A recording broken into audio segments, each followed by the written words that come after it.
Hello everyone, welcome back to our channel. Today we are going to discuss a very beautiful reading, and the name of that reading is Henry Murray. So the major question categories that we are going to focus today are blanks, true, false, not given, and a list of headings. So without any delay, everyone, let's get started with our reading explanation.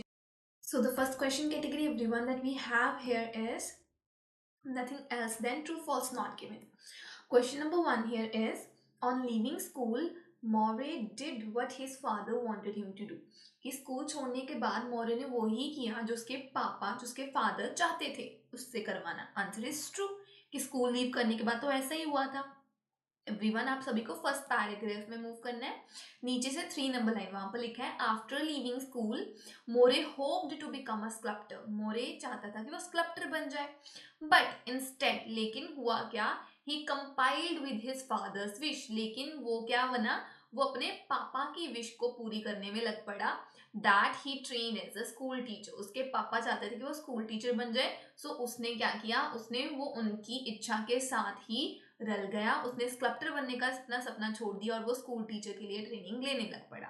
सो उसने वही किया जो उसके पापा चाहते थे. यहाँ से हमारा आंसर आ गया everyone, that is true. Question number two, more began studying sculpture in his first term at the Leeds School of Art. कि मोरे ने स्कल्प्टर पढ़ने स्टार्ट कर दिए थे फर्स्ट टर्म में ही लीड्स स्कूल ऑफ आर्ट में. आंसर इज फॉल्स, कि ऐसा बिल्कुल भी नहीं है. एवरीवन, ये सेकंड पैराग्राफ की इनिशियल्स में आपको पता चल जाएगा. After the war Moore enrolled at Leeds school of art. की वॉर के बाद वो लीड स्कूल ऑफ आर्ट में एडमिशन ले ली उसने. Where he study for 2 years. उसने 2 साल वहां पर पढ़ाई की. In his first year he spent most of his time drawing. पहले साल में उसने ड्राइंग के ऊपर ही सबसे ज्यादा फोकस किया. Although he wanted to study sculpture, वो स्कल्पचर पढ़ना चाहता था. No teacher was appointed until his second year. लेकिन उसके फर्स्ट ईयर में कोई टीचर ही नहीं था. दैट मीन्स कि सेकेंड ईयर में ही टीचर आया, वो तभी पढ़ पाया. हमारे क्वेश्चन में लिखा नहीं फर्स्ट ईयर में ही वो पढ़ने लग पड़ा था स्कल्पचर. फर्स्ट ईयर में नहीं पढ़ रहा था क्योंकि टीचर अवेलेबल ही नहीं था. सो यहाँ से हमारा आंसर कॉन्ट्रडिक्ट करके क्या हो गया, answer is false. Question number three, when Moray started at the Royal College of Art, its reputation for teaching sculpture was excellent. जब मोरे ने स्टार्ट किया रॉयल कॉलेज में आर्ट में, तो उस टाइम उसकी उस कॉलेज की जो रेप्यूटेशन थी स्कल्पचर टीच करने के वास्ते वो सबसे बढ़िया थी, वो एक्सीलेंट थी. आंसर इज नॉट गिवन क्योंकि उनकी रेप्यूटेशन की बात नहीं हुई है. एवरीवन, सेकंड पैराग्राफ में आपने मूव करना है लाइन नंबर 3 में. वहां पर लिखा है at the end of that year, वो जब वो साल का एंड हो गया, he passed the sculpture examination and was awarded a scholarship. उसको बहुत अच्छे स्कॉलरशिप दी गई थी उसके एग्जामिनेशन के वास्ते और उसने royal college of art London में स्कल्पचर को पास कर लिया. लेकिन यहाँ पर बिल्कुल भी मेंशन नहीं है कि उसकी रेप्यूटेशन बहुत गुड थी या नहीं थी. सो वो मिसिंग था, तो हमारा आंसर नॉट गिवन चला गया. क्वेश्चन नंबर 4 की तरफ मूव करते हैं. मोरे became aware of ancient sculpture as a result of visiting London Museum. मोरे को एंशियंट स्कल्पचर के बारे में तभी पता चला जब वो लंदन म्यूजियम में विजिट कर पाया था. आंसर इज ट्रू, कि ऐसा ही हुआ था. एवरीवन, थर्ड पैराग्राफ में मूव कीजिए. थर्ड पैराग्राफ की starting lines. Alongside the instructions he received at Royal College, Moray visited many of the London Museum. कि रॉयल कॉलेज में तो उसको इंस्ट्रक्शन मिली मिली थी, लंदन म्यूजियम में भी उसने विजिट किया. पर्टिकुलरली जो ब्रिटिश म्यूजियम था जहां पर बहुत ज्यादा तरीके की एंशियंट स्कल्पचर थे, उसने वहां पर विजिट किया. ड्यूरिंग दीज विजिट, जब वो यहाँ पर विजिट कर रहा था, he discovered the power and the beauty of ancient Egyptian and African sculpture. उसको पता चला कि हाँ, एंशियंट इजिप्टियन स्कल्पचर में क्या पावर है और क्या ब्यूटी. दैट मीन्स कि उसके असली महत्व के बारे में, इंपॉर्टेंस के बारे में, उसकी असली जो वैल्यू थी उसको यहाँ पर म्यूजियम में जाकर ही पता चला. सो यहाँ से एवरीवन हमारा फोर्थ आंसर आ गया ट्रू, कि हाँ, उसको अवेयरनेस तो लंदन म्यूजियम में ही जाकर मिली थी. Question number 5, the Trocadero museum's Mayan sculpture attracted a lot of public interest. कि जो ये म्यूजियम था, इसमें जो मायान स्कल्पचर थे, उसने बहुत ज्यादा लोगों का इंटरेस्ट जो था वो अपनी तरफ उठाया था, गैदर किया था. Answer is not given. ये सभी की सभी बात हुई है, लेकिन लोगों का इंटरेस्ट गैदर करने की बात नहीं हुई. एवरीवन, इसके बारे में आपको पता चलेगा from the paragraph last second first page पर, ठीक है। वहां पर लाइन नंबर 1 में लिखा है, when he visited the Trocadero museum in Paris, ये हमारी बात होगी, he was impressed by the cast of Mayan sculpture. वो जो हमारा मौर्य था वो बहुत इम्प्रेस हुआ था कि मायांत स्कल्पचर उन्होंने कैसे अच्छे तरीके से बनाए या नहीं बनाया। उन्होंने देखा कि हाँ उनकी नी ड्रॉ हुई है या नहीं है, उसका राइट एंगल पर हेड है या नहीं है। लेकिन यहाँ पर ये कहीं नहीं लिखा कि पब्लिक भी बहुत ज्यादा इंप्रेस हो गई थी, पब्लिक अट्रैक्ट हो गई थी, वो चीज मिसिंग थी ना, तो यहाँ से हमारा आंसर नॉट गिवन चला गया। Let's move to question next, that is question number 6। Moray thought the Mayan sculpture was similar in certain respects to the other stone sculpture. मोरे को ये लगा कि जो मयान स्कल्पचर है ना वो सेम वे ही है, सेम जैसे ही है कुछ तरीकों में जैसे कि स्टोन स्कल्पचर है। आंसर इज फॉल्स, क्योंकि उसको लगा था कि हाँ ये तो एकदम डिफरेंट है। कैसे एवरीवन, फर्स्ट पेज पर ही लास्ट सेकंड पैराग्राफ में नीचे से थर्ड लाइन पर आपने मूव करना है। Moore became fascinated with this stone sculpture. Moore जो था वो इस मायान, ये पर्टिकुलर जो स्टोन स्कल्पचर था, इसको लेकर बहुत ही ज्यादा एक्साइटेड हो गया। Which he thought had a power and originality. उसको लगा कि ये स्टोन स्कल्पचर तो काफी ओरिजिनल है, दैट मीन्स काफी डिफरेंट है, that no other stone sculpture possessed, कि इसमें ऐसी एक क्वालिटी है और एक ऐसी इसमें ओरिजिनलिटी है जो बाकी किसी भी स्टोन स्कल्पचर में नहीं है। दैट मीन्स ये पर्टिकुलर स्टोन स्कल्पचर सबसे डिफरेंट हो गया, सबसे यूनिक हो गया। दैट मीन्स कि ये सबसे डिफरेंट था ना, वहां पर हमें क्वेश्चन में मेंशन कर रहे हैं कि नहीं ये सिमिलर है, सिर्फ सिमिलर तो था ही, ये था डिफरेंट। सो यहाँ से आंसर कॉन्ट्रडिक्ट करके फॉल्स गया। Question number 7. The artists who belong to Unit 1 wanted to make modern art and architecture more popular. जो आर्टिस्ट थे यूनिट 1 के, वो मॉडर्न आर्ट और आर्किटेक्चर को बहुत ही ज्यादा पॉपुलर बनाना चाहते थे। Answer for this is true everyone. First page पर जो लास्ट पैराग्राफ है ना वहां पर मूव कीजिए लाइन नंबर 2 से। In 1933 he became a member of a group of young artists. वो जो यंग आर्टिस्ट के ग्रुप का मेंबर बन गया था जिसका नाम था unit 1। The aim of the group was to convince the English public of the merits of emerging international movement in modern art and architecture.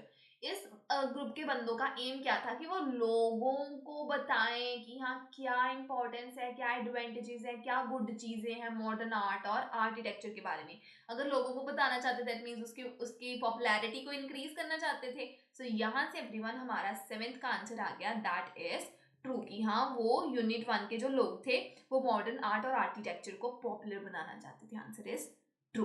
Let's move to the next category. Now we have note completion, one word की limit हमारे पास। हमारा जो heading है वो है Moore's career as an artist, कि Moore का करियर आर्टिस्ट की तरह कैसे था। 1930s में क्या हुआ, मोरे एक एग्जीबिशन में था लेस्टर गैलरीज में, और उसका जो एग्जीबिशन था ना वो प्रेस ने बहुत ही बुरा बुरा उसके बारे में बोला, क्रिटिसाइज किया पूरा बुरी तरह से। मोरे इज अर्ज्ड टू ऑफर, मोरे को फिर उन्होंने रिक्वेस्ट की या मोरे को उन्होंने ऑफर किया, कोई चीज ऑफर की, and leave the royal college. उन्होंने बोला मोरे को कि आप अपनी कोई चीज दो और इस कॉलेज को छोड़कर जाओ। क्या उन्होंने उनसे मांगा था, उन्होंने उनसे मांगा था उनका resignation. Everyone 1930s find out करते हैं और उसके कॉलेज लीव करने की बात देखते हैं। सेकंड पेज पर ना आपको सेकंड लाइन में 1931 मिलना है, फिर लेस्टर गैलरीज मिल जाना है, ठीक है। यहाँ पर लिखा है कि उसका जो वर्क था वो फेलो स्कल्पचर्स ने बहुत वेलकम किया, बट जो रिव्यूज थे ना प्रेस में वो काफी नेगेटिव थे। दैट मीन्स कि वो बहुत ही क्रिटिसिज्म मिला उसको। फिर लाइन नंबर 4 में लिखा है there were calls for his resignation from the royal college. फिर रॉयल कॉलेज से उसको कॉल्स आई, उसके किस चीज के वास्ते, उसके रेजिग्नेशन के वास्ते। और फिर अगले साल उसका कॉन्ट्रैक्ट एक्सपायर हो गया और फिर क्या हो गया, उसको निकाल दिया गया। दैट मीन्स कि उन्होंने उनसे क्या मांगा, उसका मांगा रेजिग्नेशन। रेजिग्नेशन से पहले भी हिज है।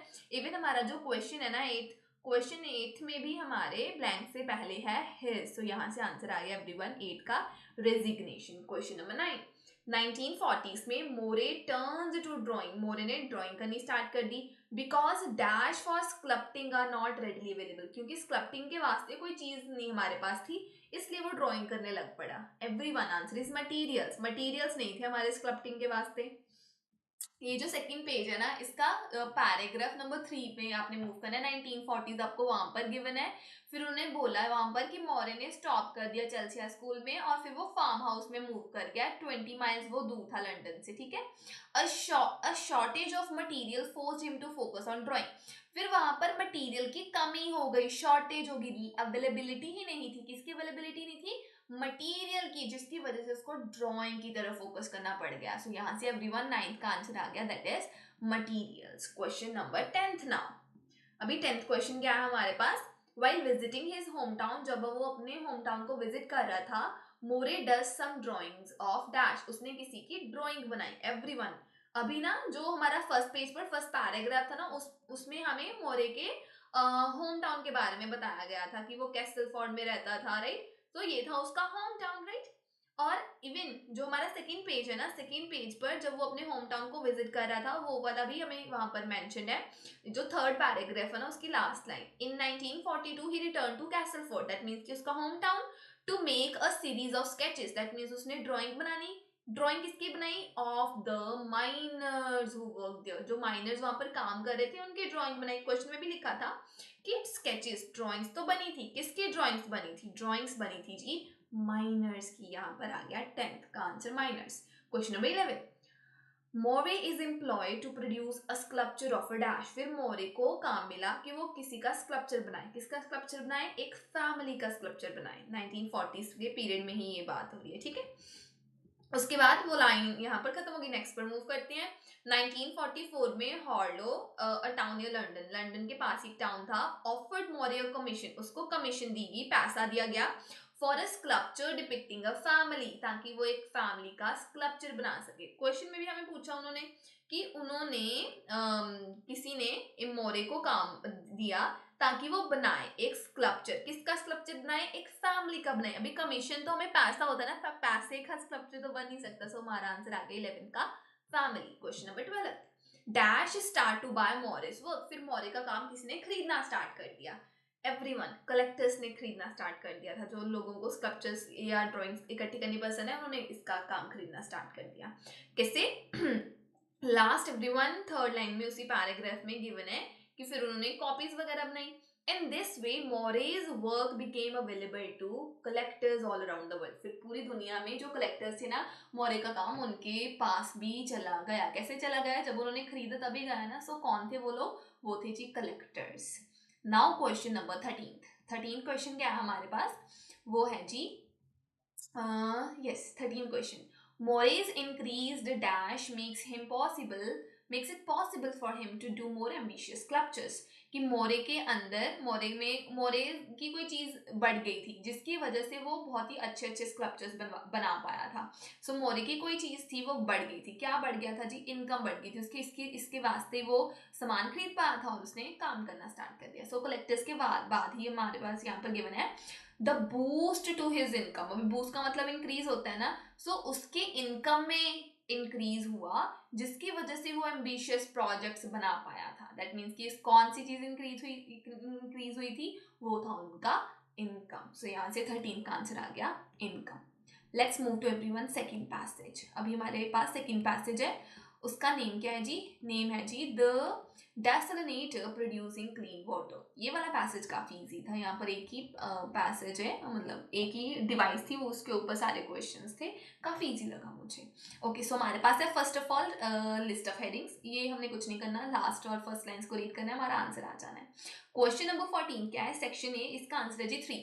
From initial inspiration to final product. Everyone, initial मतलब स्टार्टिंग में इंस्पिरेशन मिली. Inspiration is equals to idea. पहले हमें स्टार्टिंग में आइडिया मिला, उसके बाद हमने उसका प्रोडक्ट ही बना डाला. Let's move to A paragraph.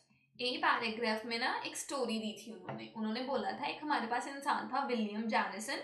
वो थाईलैंड में ना ट्रैवल करने गया 1990s में. वो इम्प्रेस हो गया कि वाओ, वहां पर तो हर एक घर में हीटिंग सिस्टम लगे हैं, सोलर वाले, और वो एनर्जी को यूज करते हैं और फिर अपने घर पर पानी को हीट कर लेते हैं.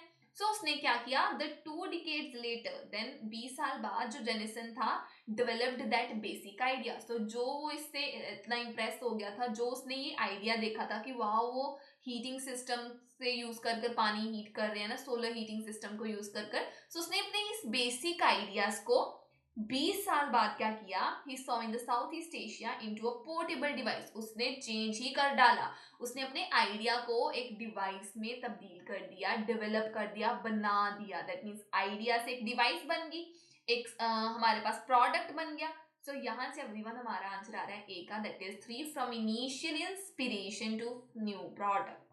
Now let's move to question number 15. Paragraph B. Answer for this is 6. Clean water from a range of sources. Everyone, range होता है वैरायटी, बहुत ज्यादा अलग अलग डिफरेंट डिफरेंट एरिया से हमें क्लीन वाटर जो है, या तो हम पानी साफ करें या हमें साफ पानी मिल रहा है। So cleaning water from a range of sources, हम अलग अलग एरिया से वाटर को क्लीन कर रहे हैं। Let's move to B paragraph. B paragraph की ना फर्स्ट लाइन से क्लियर हो जाना था आपको। The desalinator operates as a mobile desalination unit। so ये जो desalinator है ना, ये चलता फिरता एक प्रोडक्ट है। मोबाइल का मतलब जो चीज मूव कर सके, ठीक है। Unit that can take water from different places, ये अलग अलग जगह से पानी ले सकता है, जैसे समुद्र, रिवर्स, बोरहोल्स, रेन, और फिर उसको प्यूरिफाई कर सकता है कि ह्यूमन के वास्ते। सो हमने क्या किया यहाँ पर, पानी इकट्ठा किया अलग अलग एरियाज से। अगर अलग अलग एरिया से हमने पानी इकट्ठा किया, दैट मीन्स कि क्या आएगा हमारा answer. Our answer is going to be that is cleaning water from range of sources. हमने क्या किया, पानी को साफ किया अलग अलग एरिया से, अलग अलग सोर्सेज से। Let's move to 16th question, section C. Answer for this is 5, that is what makes the device different from the alternatives। कि ये डिवाइस की तरह बाकी डिवाइसेस भी बनी है, लेकिन इस डिवाइस में ऐसा डिफरेंट क्या है, ये बाकियों से ऐसे अलग हटके क्यों है। Let's move to section C. Section C में हमें फर्स्ट 3 लाइन ही रीड करनी है, हमें आंसर क्लियर हो जाएगा। क्यों, यहाँ पर लिखा है कि जो डीसॉलिनेटर है ना, can produce 15 litres of drinking water per day. वो 15 लीटर पानी हर दिन का बना सकता है, प्रोड्यूस कर सकता है, ठीक है। ये इनफ है, एक हमें अगर फैमिली ने कुक और ड्रिंक करना है ना, उनके वास्ते ये काफी है। It's main selling point is, ये जो डिवाइस है ये बिक क्यों रही है, is that unlike standard. Standard क्या होता है, कॉमन। अनलाइक का मतलब क्या होता है, पहले हम देखेंगे लाइक का मतलब क्या होता है। लाइक का मतलब एक तो होता है पसंद करना, राइट। एक होता है कि उसके जैसे दिखना, जैसे I look like my mother, right. उसका मतलब क्या है कि मैं अपनी मदर के जैसे दिखती हूँ। अभी इन्होंने यूज किया यहाँ पर अनलाइक, दैट मीन्स कि बाकियों की तरह नहीं है, ये उनकी तरह बिल्कुल भी नहीं है। तो यहाँ पर लिखा है कि ये डिसोलिनेटर का मेन पॉइंट ये है कि ये बाकियों की तरह नहीं है, बाकी जो स्टैंडर्ड कॉमन डिसैलिनेशन टेक्निक्स है उनकी तरह नहीं है। यहाँ पर हमें जनरेटेड पावर नहीं चाहिए, यहाँ पर हमें सिर्फ सनलाइट चाहिए और वहीं से ही हम इतना पानी प्रोड्यूस कर सकते हैं। दैट मीन्स ये सबसे डिफरेंट हो गया, ये हटके हो गया, ये यूनिक हो गया ना यहाँ से। सो 16 का आंसर एवरीवन यहाँ से हमारा आ रहा है, that is our option number 5। Let's move to section D. Answer for this is 10। The number of people affected by water shortages. Water shortages होता है एवरीवन पानी की कमी। पानी की कमी से कितने लोग हैं जो अफेक्ट हुए हैं। Let's move to section D now. ये वाला सबसे इजी आंसर था। कैसे, डी पैराग्राफ की ना फर्स्ट लाइन में लिखा है, a recent analysis found that at least 2/3 of world population lives with severe water scarcity. बहुत ही ज्यादा पानी की कमी में दुनिया में कितनी पॉपुलेशन रह रही है जी, 2/3। दैट मीन्स कि 66% जो पॉपुलेशन है हमारी, वो पानी की कमी से जूझ रही है। सो यहाँ से हमारा आ गया कितने लोग हैं, पानी की कमी है और उनको अफेक्ट ही तो कर रही है वो। यहाँ से हमारा आंसर है डी पैराग्राफ का, that is option number 10, a number of people affected by water shortages. Now question number 18, section E. Answer for this is 4th, which is the range of potential customers for the device. So range मतलब different तरह के, right। potential customers मतलब customer जो सामान खरीदते हैं, खरीद कर वो क्या करते हैं, यूज करते हैं ना। सो जो कस्टमर्स उस डिवाइस को यूज कर सकते हैं उनके बारे में वहां पर बताया गया हमें पैराग्राफ ई में। Let's move to paragraph E now. उसकी फर्स्ट लाइन से हम डिस्कस करेंगे, रीड करेंगे। The device is aimed at a variety of users. अभी यूजर्स कौन है, कस्टमर्स है ना, बहुत अलग अलग तरीके के कस्टमर्स के वास्ते ये डिवाइस बनी है। जैसे कि जो होम ओनर्स हैं डेवलपिंग वर्ल्ड में, जिनके पास पानी की कांस्टेंट सप्लाई नहीं होती, वो भी इसको यूज कर सकते हैं। और जो लोग पुअर हैं यूएस में, वो भी इसको यूज कर सकते हैं। दैट मीन्स अलग अलग तरीके के लोग जो इस डिवाइस को यूज कर सकते हैं, इस डिवाइस के कस्टमर्स बन सकते हैं। यहाँ से एवरीवन हमें ई का आंसर मिल गया, पैराग्राफ ई क्वेश्चन नंबर 18 का आंसर मिल गया, that is option number 4, a range of potential customers for the device. Now question number 19, section F. Answer for this is 8, profit not the primary goal। कि हमें पैसा नहीं चाहिए, ये हमारा मेजर गोल नहीं है, हमारा मेन गोल ये नहीं है, हमारा मेन एम ये नहीं है। हमें तो कुछ और चाहिए। हमें क्या चाहिए? एफ पैराग्राफ में अगर आप मूव करते हो ना, लाइन नंबर 3 में आपको गिवन है, we are a venture with a social mission. हम एक समाज सेवा के वास्ते निकले हुए हैं। समाज सेवा करनी दैट मीन्स पैसा नहीं कमाना ना। यहाँ पर ये भी इवन लिखा है कि हमें पता है कि ये प्रोडक्ट जो है ये यूजुअली हमें सिर्फ डेवलपिंग वर्ल्ड में ही इसका काम आएगा और ह्यूमैनिटेरियन सेक्टर में ही इसका काम आएगा। ह्यूमैनिटेरियन सेक्टर क्या है? जहाँ पर बहुत ज्यादा पॉवर्टी है, राइट, जहाँ पर चैरिटी ज्यादा यूज होने वाला है, तो वहां पर ये सबसे ज्यादा काम आएगा। दैट मीन्स कि प्रॉफिट हम नहीं देख रहे हैं, हम तो सिर्फ इस चीज के ऊपर देख रहे हैं कि हम सोसाइटी की हेल्प करें। हम नो डाउट ये इतना महंगा है, लेकिन फिर भी हम ये डेवलपिंग वर्ल्ड में ही बेचें ताकि हम ह्यूमैनिटेरियन सेक्टर में, चैरिटी वाला जो सेक्टर है उसमें हेल्प कर सके लोगों की। सो प्रॉफिट हम नहीं देख रहे हैं, हम सिर्फ एक सोशल मिशन पर हैं। यहाँ से पैराग्राफ का हमारा आंसर आ रहा है everyone, that is option number 8। Now question number 20th, section G, answer for this is 1, getting the finance for production। अभी अगर हमने इस डिवाइस को बनाना है तो हमें पैसा कहाँ से मिल रहा है, हमें फाइनेंस कहाँ से मिल रहा है। Let's move to the last paragraph everyone. इसकी 2 लाइन्स में क्लियर था। जो कंपनी है वो खुद ब खुद ही इंपीरियल कॉलेज लंदन में बेस्ड है। ऑल्दो जो जैनिसन है वो उसका चीफ एग्जीक्यूटिव है, वो अभी भी यूएई में ही रह रहा है। It has raised 340,000 in funding so far. इसको इतना पैसा अब तक फंडिंग में मिल गया है। दैट मीन्स कि इसका पैसा कहाँ से आ रहा है? इसका पैसा ये इंसान ही खुद ब खुद रेज करवा रहा है ताकि वो ह्यूमैनिटेरियन फील्ड्स में इसको यूज कर पाए। सो एक पता चल गया हमें, पैसे की बात हो रही है कि पैसा कहाँ से आ रहा है, इसको बनाने के लिए कितना पैसा लग रहा है। सो यहाँ से हमारा एवरीवन आंसर आ रहा है, दैट इज ऑप्शन नंबर 1। वो क्या था? Getting the finance for production. इसकी प्रोडक्शन के वास्ते हमें पैसा कहाँ से मिल रहा है। Now let's move to the next category. हमारे पास अभी है category that is summary completion. हमारे पास 1 वर्ड की लिमिट है। हमारे पास हेडिंग क्या है? How the desalinator works.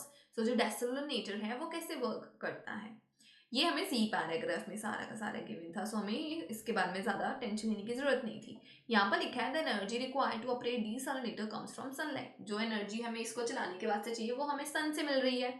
The device can be used in different locations. इस डिवाइस को हम अलग अलग लोकेशंस पर यूज कर सकते हैं। एज इट हैज डैश, क्योंकि इसके पास कोई चीज है इसलिए हम इसको अलग अलग लोकेशंस पर यूज कर सकते हैं। आंसर इज व्हील्स, क्योंकि इसके पास व्हील्स है इसके वास्ते। सी पैराग्राफ में मूव करते हैं। सनलाइट की बात होगी थी 3 नंबर लाइन में, उसके बाद 4 नंबर लाइन से रीड कीजिए। It measures 120 centimetres by 90 centimetres and is easy to transport. इसको ट्रांसपोर्ट करना इजी है। ट्रांसपोर्ट मतलब एक जगह से दूसरी जगह लेकर जाना, दैट मीन्स डिफरेंट लोकेशंस होगी। इसको ईजी है। क्यों ईजी है? थैंक्स टू इट्स 2 व्हील्स, क्योंकि इसके पास 2 व्हील्स है इसलिए ये ईजी है। तो इसके पास है ना 2 व्हील्स है। हमारे पास 1 वर्ड की लिमिट है इसलिए हमने आंसर लगाना है सिर्फ व्हील्स। क्वेश्चन नंबर 21 का। Let's move to everyone question number 22। Now 22nd question here is water is fed into a pipe. फिर पानी को हम एक पाइप में डालते हैं and a dash of water flows over a solar panel. So solar panel के ऊपर पानी जो है, पानी की कोई चीज जो है वो फ्लो करती है।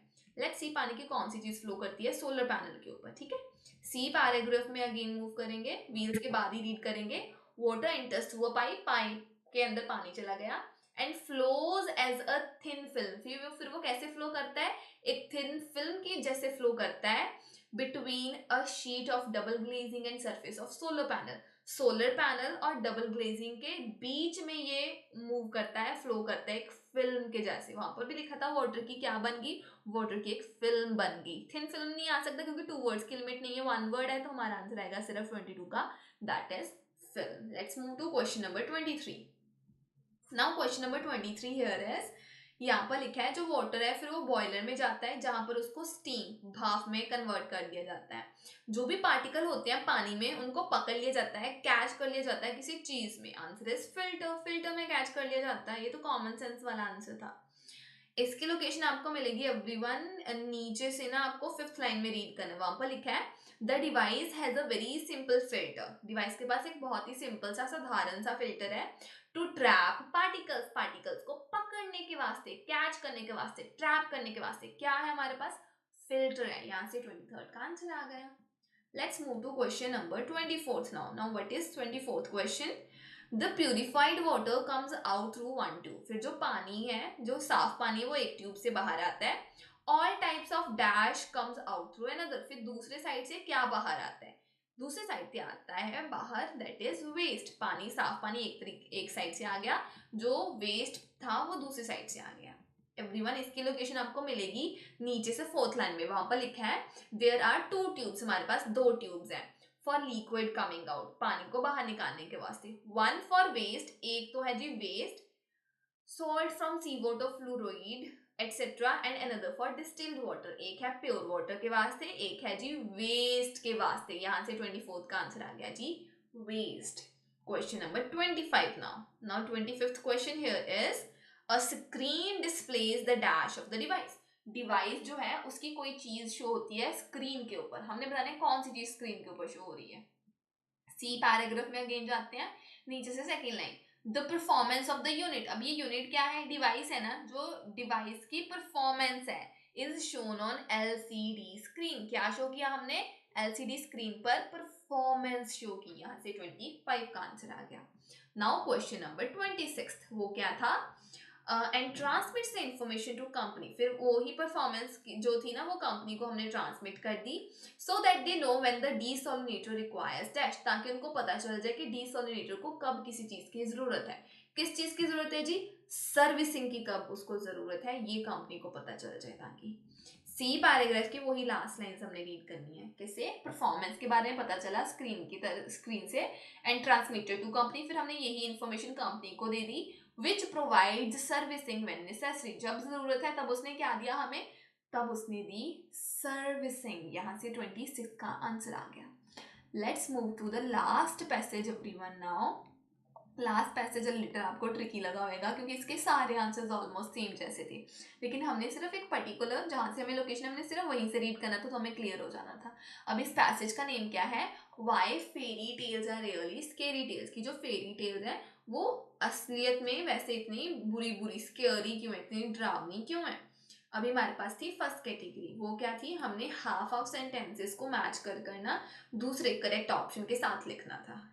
अभी हमारे पास क्वेश्चन नंबर 27 क्या है, in fairy tales the details of the plot, कि फेरी टेल्स में जो प्लॉट है उसकी डिटेल्स क्या होती हैं। एवरीवन, प्लॉट क्या होता है, जिस सिचुएशन में वो स्टोरी बनाई गई है, जो उसके करेक्टर्स है, कौन सी लोकेशन है, सो ये सब कुछ प्लॉट में होता है। वो बोले जो प्लॉट है उसकी डिटेल्स को क्या किया जाता है, answer is C, show considerable global variation, कि पूरी दुनिया में उसमें चेंजेस ही आते रहते हैं, चेंजेस ही आते रहते हैं। अब इसकी लोकेशन हमें कहाँ से मिलेगी, फर्स्ट पैराग्राफ की फर्स्ट लाइन से। वहां पर वर्ड प्लॉट नहीं यूज हुआ है, लेकिन उन्होंने फिर भी हमें बता दिया कि हाँ वो चेंजेस की बात ही कर रहे हैं, प्लॉट में चेंजेस की बात कर रहे हैं। यहाँ पर लिखा है people from every culture tell each other fairy tales, जो दुनिया में हर एक कल्चर के जो लोग हैं वो एक दूसरे को फेरी टेल्स सुनाते हैं। बट द सेम स्टोरी, सारी की सारी स्टोरी सेम है, often takes a variety of forms, लेकिन वो फिर भी उसका जो प्लॉट है, उसकी जो फिर भी जो बेसिक उसका जो प्लेटफॉर्म है वो चेंज हो जाता है, वेराइटी ऑफ फॉर्म्स शो करती हैं in different parts of the world, दुनिया के अलग अलग पार्ट्स में फिर भी वो है, वो चेंज होती हैं, वो वेराइटी शो करती हैं। कैसे, उन्होंने फिर हमें एग्जांपल दी थी एक पर्टिकुलर स्टोरी की, उन्होंने बोला वहां पर कभी कभी तो हमें यंग गर्ल और ग्रैंड मदर दिखते हैं, वहां पर वो वॉल्फ को मिलते हैं। कभी कभी क्या होता है, वो वॉल्फ क्या होता है, वो चेंज हो जाता है, वो ग्रैंड मदर को भी चेंज कर देते हैं। सो रेड राइडिंग हुड में क्या क्या है, बहुत सारी अलग अलग है। कभी कभी ग्रैंड मदर को वॉल्फ खा लेता है, कभी कभी क्या होता है वो कपबोर्ड में उनको बंद कर देते हैं। सो हर ऑलमोस्ट स्टोरी सेम है, लेकिन उसमें जो प्लॉट है वो हल्का हल्का हल्का हल्का चेंज हो रहा है। कैसे कैसे चेंज हो रहा है, जैसे जैसे अलग अलग पार्ट्स है दुनिया के वैसे वैसे उसकी फॉर्म चेंज हो रही है। सो उसमें आ गई हमारे पास ग्लोबल वेरिएशन, यहाँ से ऑप्शन सी हमारा आंसर बन गया। Question number 28, Tehrani rejects the idea that the useful lessons for life in fairy tales. Tehrani ने रिजेक्ट कर दिया, मना कर दिया किसी आइडिया को कि फेरी टेल्स में यूजफुल लेसन्स है लाइफ के वास्ते, इसीलिए वो सरवाइव कर रही हैं। इस रीजन को उसने क्या कर दिया, रिजेक्ट कर दिया। इसका आंसर था बी, एवरीवन। इसकी लोकेशन हमें सेकंड पैराग्राफ पर मिल रही थी। सेकंड पैराग्राफ में मूव कीजिए, लाइन नंबर 1 से रीड करिए कि पूरी दुनिया में ये फेरी टेल्स जो है वो इसलिए बहुत ज्यादा फेमस है, उसके पीछे एक आइडिया है। वो आइडिया क्या है, that they contain cautionary messages. अभी कॉशनरी का मीनिंग क्या होता है, कॉशन, कॉशन मतलब वार्निंग। सो उसमें हमें वार्निंग वाले मैसेजेस दिए जाते हैं, इसलिए वो क्या है, वो आइडिया, वो जो फेरी टेल्स है वो पूरी दुनिया में इतनी ज्यादा फेमस है। जैसे कि हमें लिटिल रेड राइडिंग हुड में ये पता चल रहा है कि हमें अपने हमेशा मम्मा की बात माननी चाहिए, हमें स्ट्रेंजर से बात नहीं करनी चाहिए। It might be what we find interesting about this story, हमें ये लगेगा कि हाँ यही चीज इंटरेस्टिंग है, is that it gots this survival relevant information in it, कि हमें लगता है कि हाँ इस ये हमें लाइफ लेसन सिखा रही है, ये हमें ये सिखा रही है कि हमें कैसे जीना चाहिए, हमें कैसे प्रिकॉशंस लेनी चाहिए, कैसे अपने बड़ों की बात माननी चाहिए नहीं चाहिए। उसकी वजह से हमें लगता है कि ये तो सारी स्टोरीज क्या है अभी तक जिंदा है, सर्वाइव कर रही हैं।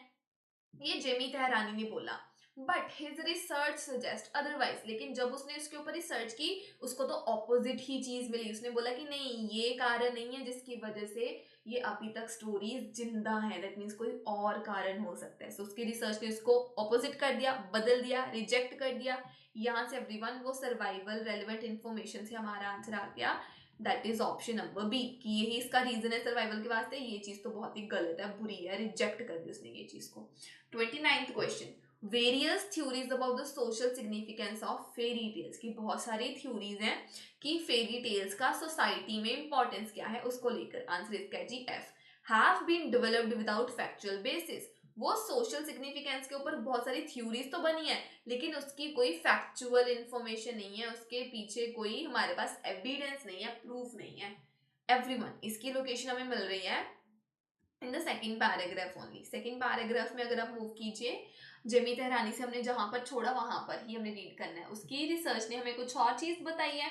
We have this huge gap in our knowledge, हमारी तो नॉलेज में ही बहुत ज्यादा गैप है about the history and prehistory of storytelling. हमें पता नहीं है कि हमारी हिस्ट्री क्या थी और उससे भी पहले वाली हिस्ट्री क्या थी स्टोरी टेलिंग की, हमें ये तो इसके बारे में नॉलेज है नहीं, हमारी नॉलेज में है जी गैप। डिस्पाइट द फैक्ट, ये हमें उसके बारे में नॉलेज है भी नहीं, फिर भी we know this genre is an incredibly ancient one, he says, लेकिन फिर भी हमें पता है कि ये जो पर्टिकुलर चीज है, ये जो स्टोरी टेलिंग है, ये बहुत ही पुरानी है।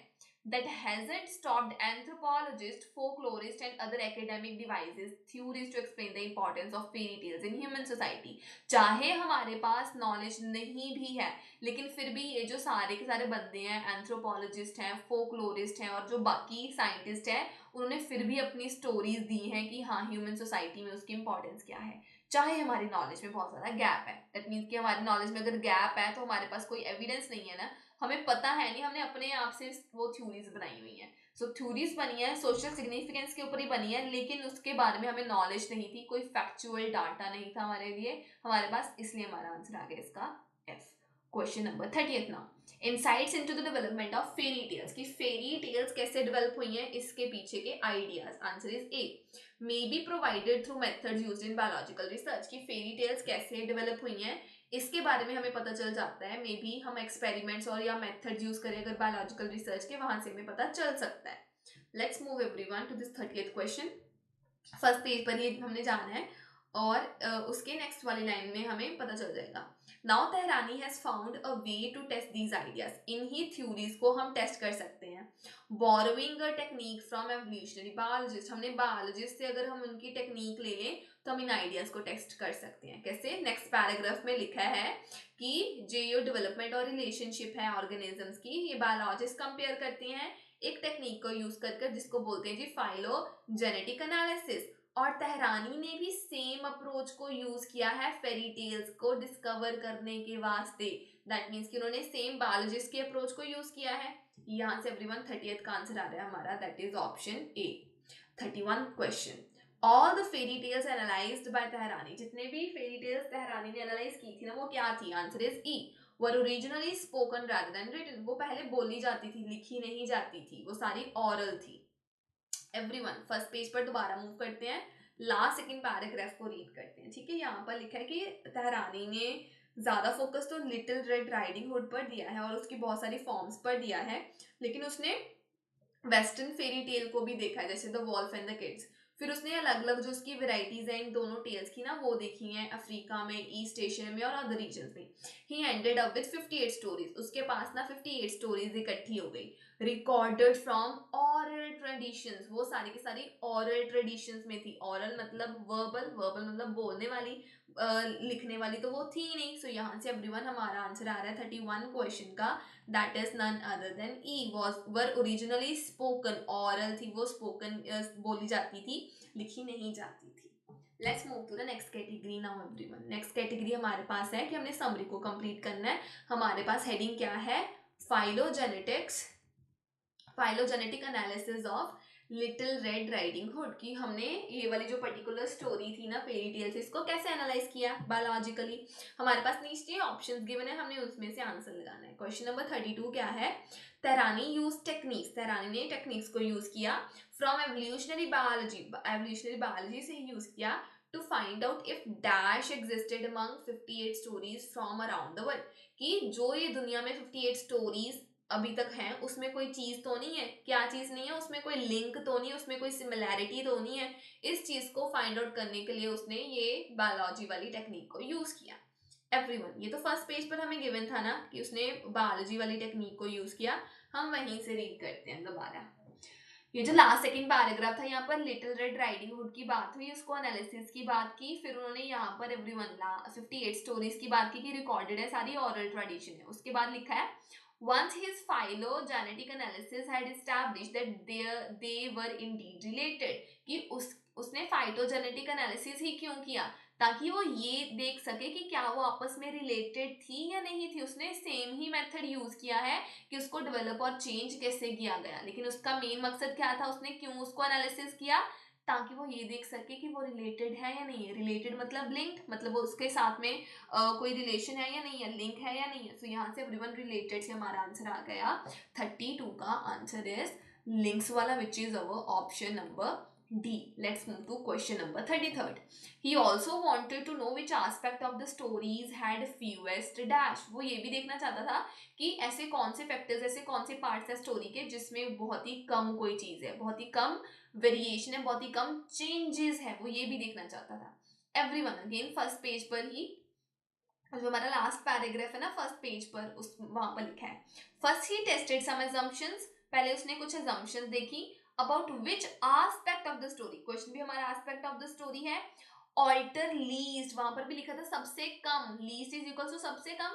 स्टोरी का ऐसा कौन सा आस्पेक्ट है, कौन सा फैक्टर है जो सबसे कम ऑल्टर हुआ। एवरीवन ऑल्टर का मतलब क्या होता है, चेंज होना, वेरिएशन लेकर आना। सो यहाँ से एवरीवन 33rd का हमारा आंसर आ गया, that is option number F, variations, alter the least fewest variations. Question number 34, contrary to other beliefs, फिर बाकी बिलीव्स के वो खिलाफ हो गया। He found that some dash that were included in a story tended to change over time. उसने ये बोला कि कोई चीज थी स्टोरी में जो बार बार थोड़े टाइम के बाद चेंज हो रही थी। कौन सी चीज थी स्टोरी में, answer is B, events. Events थे, कुछ पार्ट्स थे जो बार बार चेंज हो रहे थे। एवरीवन सेकेंड पेज पर अगर आप मूव कीजिए ना, फर्स्ट पैराग्राफ में यहाँ पर लिखा है कि have Tehrani found no significant difference, ज्यादा डिफरेंस नहीं था in the rate of evolution of incidents compared with that of characters. अगर हम characters के साथ comparison करें, incidents का इतना भी ज्यादा change नहीं आया। that means change तो आया ना, किस में change आया, incidents में। यहाँ पर लिखा है certain episodes are very stable, कुछ तो episodes, कुछ तो जो details थी, कुछ तो जो events थे वो सही थे, वो stable थे, लेकिन कुछ जो थे वो evolve हो रहे थे। that means कि बहुत ज्यादा जो कुछ इवेंट थे वो बार बार चेंज हो रहे थे। जैसे लास्ट लाइन में भी हमें लिखा है फ्लेक्सिबिलिटी ऑफ इवेंट्स, अगर आप बिगनिंग और एंड को कंपेयर करो तो आपको वो इवेंट्स में बहुत ज्यादा चेंजेस, फ्लेक्सिबिलिटी, डिफरेंस दिखेगा। सो कौन सी चीज में डिफरेंस आए, इवेंट्स में। यहाँ से एवरीवन 34th का हमारा आंसर आ गया, that is option number B, events. Let's move to question number 35th। यहाँ पर क्या लिखा है, he was also surprised, वो और भी वो एक चीज को लेकर सरप्राइज भी था, that parts of the story which seemed to provide some sort of dash were unimportant. उसने ये भी चीज देखी कि वो स्टोरी के पार्ट जो हमें कोई चीज दे रहे हैं वो तो इम्पोर्टेंट थे ही नहीं। वो हमें क्या दे रहे थे, आंसर इज सी, वो जो हमें वार्निंग दे रहे थे वो पार्ट्स तो बिल्कुल भी इम्पोर्टेंट नहीं थे। Let's everyone move to the location. ये सेकंड पेज पर जो सेकंड पैराग्राफ ना वहां पर गिवन है, वहां पर भी हमें सरप्राइज की बात हुई, यहाँ पर भी शॉकिंग सरप्राइज की बात हुई। But the really big surprise came, surprise कब आया, when he looked at the cautionary element of the story, जब उसने देखा कि कॉशन है, वार्निंग दी जाती है या नहीं दी जाती, तब वो सबसे ज्यादा सरप्राइज हुआ था। क्यों? क्योंकि उसको तो ज्यादातर अवॉइड ही किया जाता था। सो यहाँ से एवरीवन हमारा आंसर आ गया 35th का कॉशनरी वाले से। Answer is warning, that is option number C. Now 36th question, the aspect that he found most important in story survival was dash, जो एक फैक्टर सबसे ज्यादा इंपॉर्टेंट था कि स्टोरी इतने सालों से सरवाइव कर रही है, वो क्या एस्पेक्ट था? आंसर इज जी, वो था हॉरर, डर। डर था मेजर रीजन जिसकी वजह से वो स्टोरी अभी तक हमारे सभी के अंदर है। कैसे? जो वो पैराग्राफ है ना जो हमने कॉशनरी एलिमेंट्स वाला किया, उसकी लास्ट लाइन में लिखा है वहां पर, what then is important enough to reproduce from generation to generation. So फिर हम सदियों से ये सारी की सारी स्टोरीज को दोबारा कॉपी क्यों करते आ रहे हैं? फिर इसका आंसर है, the answer it would appear is fear. क्या है मेजर आंसर इसका? ये कौन सी चीज इंपॉर्टेंट है? वो था जी डर, फियर, हॉरर। 36 का आंसर यहाँ से हमारा आंसर आ गया, that is horror, option number G. now let's move to the last category, वो हमारे पास MCQs। Question number 37, what method did Jamie Tehrani used to test his ideas about fairy tales? Jamie Tehrani ने कौन से method को use किया अपने ideas को टेस्ट करने के वास्ते? उसने बायोलॉजी वाले मेथड को यूज किया था ना। Answer is B, he looked at many different forms of the same basic story। उसने सेम ही स्टोरी को अलग अलग फॉर्म्स में देखा। कैसे? हमें फर्स्ट पेज पर ये चीज गिवन थी। वैसे तो फर्स्ट पेज पर जो हमें फर्स्ट पेज पर जो लास्ट सेकेंड पैराग्राफ है ना, वहां पर लिखा है तेहरानी ने रेड लिटिल राइडिंग हुड को उसने एनालाइज किया इन इट्स मेनी फॉर्म्स। उसने उसके अलग अलग फॉर्म्स को क्या किया? टेस्ट किया, एनालाइज किया। स्टोरी एक ही है लेकिन फॉर्म्स उसके डिफरेंट है। सो यहाँ से 37 का एवरीवन हमारा आंसर आ गया, that is option number B. Let's move to 38th question. 38th is, when discussing Tehrani's view, जब हम तेहरानी के व्यूज को डिस्कस करते हैं, जैक जाइड्स सजेस्ट, जैक ने कुछ बताया हमें। Answer is D, features of the story only survive if they have a deeper significance. तभी एक स्टोरी सर्वाइव करती है जब उसकी ज्यादा ही कुछ बड़ी इंपॉर्टेंस हो। जैक जाइड्स का हमने पहले नेम देखना है कि कहां पर मिल रहा है हमें, जैक जाइड्स। ओके, इसकी लोकेशन थी हमें सेकंड पेज पर मिल रही। सेकंड पेज पर जो लास्ट सेकंड पैराग्राफ है ना, वहां पर लिखा था Jack जाइड्स at the University of Minnesota, Minneapolis, is unconvinced by Tehrani's view on the fairy tales. Even if they are gruesome, चाहे वो जितने मर्जी डरावने हो, gruesome हो, they won't stick unless they matter। वो बोले चाहे जितने मर्जी खतरनाक हो, लेकिन वो स्टोरीज तब तक हमारे सभी के अंदर ना होती जब तक वो मैटर ना करती। दैट मीन्स कि वो इम्पोर्टेंट है, इसीलिए वो हम सबके बीच में शामिल है, वो सारी की सारी स्टोरीज। किसने बोला? जैक जाइड्स ने बोला ना। सो यहाँ से हमारा आंसर आ गया 38th क्वेश्चन का, कि क्योंकि वो इंपॉर्टेंट थी, उनका डीपर सिग्निफिकेंस था, वो मैटर करती थी, इसी वास्ते वो अभी तक सर्वाइव कर रही है। आंसर आ गया D. Question number 39, Why does Tehrani refers to Chinese and Japanese fairy tale? Chinese और जापानीज के बारे में क्यों बात की उसने? Answer is A, to indicate that Jack Zipes' theory is incorrect. उसने इसलिए बोला क्योंकि वो ये बताना चाहता था कि जैक जो जाइड था ना, वो गलत बोल रहा था, इसलिए उसने चाइनीज और जापानीज की बात की। अगेन वो सेम पैराग्राफ में मूव कीजिए सारे बच्चे।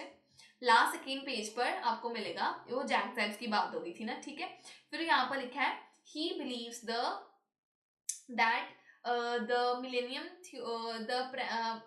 theme of the woman as victim in stories like Red Riding Hood explains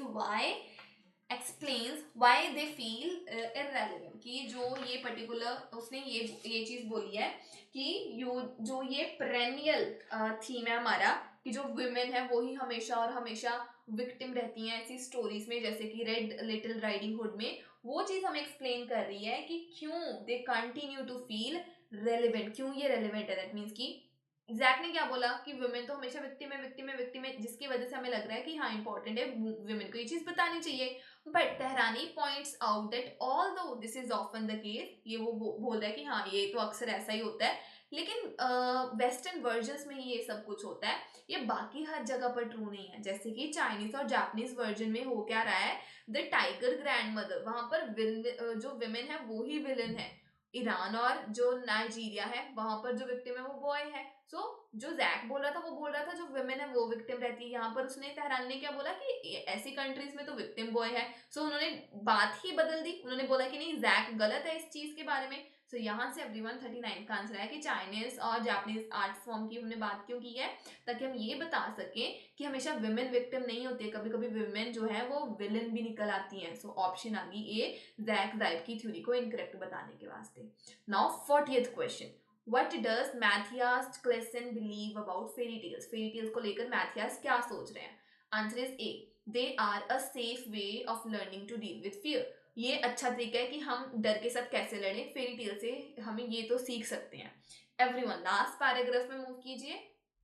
last paragraph के नीचे से ये सेकेंड लाइन में क्लेसन का नेम लिखा है। Klessen believes that scary stories teach us what it feels like to be afraid without having to experience the real danger. कि scary story से हमें ये पता चल जाता है कि क्या हम कैसा फील करेंगे जब हम डर जाएंगे, लेकिन हमें जो असली मुसीबत है वो फेस नहीं करनी पड़ती, लेकिन फिर भी हम फियर को क्या है समझ सकते हैं। दैट मीन्स कि हम वो सिचुएशन को समझ सकते हैं, हम डर को समझ सकते हैं, हम उस चीज को फेस नहीं करेंगे, उस चीज को सेफ वे में ही डील करेंगे, हम खुद डेंजर में नहीं जाएंगे, लेकिन फिर भी हम फियर के बारे में समझ जाएंगे। सो यहाँ से हमारा आंसर आ गया 40th क्वेश्चन का, that is our option number A. So this is end of your reading explanation everyone. I hope ये सारी की सारी वीडियो आपको रीडिंग, ये सारी की सारी जो डिफरेंट हमने कैटेगरीज आज डिस्कस किया वो आपको क्लियर हो गई हो। अगर आपको ये वीडियो अच्छी लगी हो तो आप इस वीडियो को लाइक कर दीजिए, हमारे चैनल को सब्सक्राइब कर दीजिए, और जितना ज़्यादा आप इस वीडियो को शेयर कर सकते हैं अपने फ्रेंड्स के साथ शेयर कर दीजिए। Thank you everyone.